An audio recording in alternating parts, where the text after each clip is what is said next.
एक घना जंगल था जहां बेशुमार जानवर बसते थे, मगर सबसे नुमायां दो दोस्त थे। एक चालाक भेड़िया जिसका नाम कालू था, और दूसरा एक निडर और भोला सा रीछ जिसका नाम बबलू था। दोनों बचपन से साथ रहे थे। क खाने, खेलने और लड़ने तक में उनकी दोस्ती मिसाल थी। कालू होशियार और तेज फहम था, जबकि बबलू सादा दिल, थोड़ा सुस्त मगर निहायत वफादार। दिन गुजरते गए और दोनों ने मिलकर शिकार करना सीखा, फल इकट्ठे किए और जिन गल दूसरे जानवरों के साथ जीवन बिताने लगे। मगर एक दिन कुछ ऐसा हुआ जिसने उनकी दोस्ती को इम्तिहान में डाल दिया। जंगल के किनारे एक पुराना गुफा था, जहां एक चमकदार खजाने की अफवाह फैली हुई थी। कहा जाता है था कि वहां कुछ इंसानों ने बरसों पहले सोना और कीमती चीजें छुपा दी थीं। यह सुनकर कालू के दिल में लालच पैदा हुआ। उसने बबलू से कहा, चलो हम वह खाना तलाश करते हैं, फिर हमें कभी शिकार के लिए मेहनत नहीं करनी पड़ेगी। बबलू ने कहा, दोस्त, हम जंगल में खुश हैं।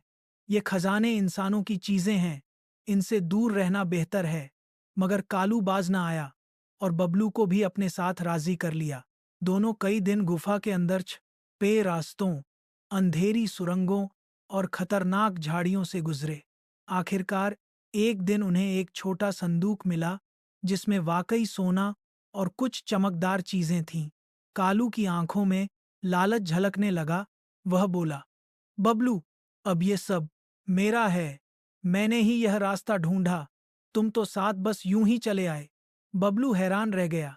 बोला, क्या तुम दोस्ती के बदले खजाना चुन रहे हो? कालू ने तंजिया हंसी में कहा, दोस्ती बहुत हो गई, अब ताकत और दौलत का यह एक बार है। तभी गुफा हिलने लगी, जैसे धरती कांप रही हो। खजाने की लालच में दोनों ने गुफा का वह पत्थर छेद दिया था जो बरसों से उसे संभाले हुए था। एक ओरदार आवाज के साथ गुफा का मुंह बंद हो गया और दो नू अंधेरे में फंस गए। कालू घबरा गया।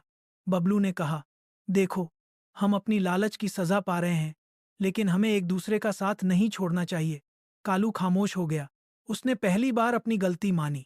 बबलू ने अपने बाहुबल से एक छोटा सा रास्ता बनाना शुरू किया। 3 दिन और 3 रातें बीत गईं। भूख, प्यास, अंधेरा सब कुछ सहन किया। कालू ने भी अब बबलू का साथ देना शुरू किया। आखिर एक दिन रोशनी की किरण दिखाई दी। वे दोनों बाहर निकल आए, कमजोर, जख्मी, मगर जिंदा। जंगल की हवा ने उनका खैर मकदम किया। कालू ने बब्बलू से माफी मांगी। उसकी आंखों में आंसू थे।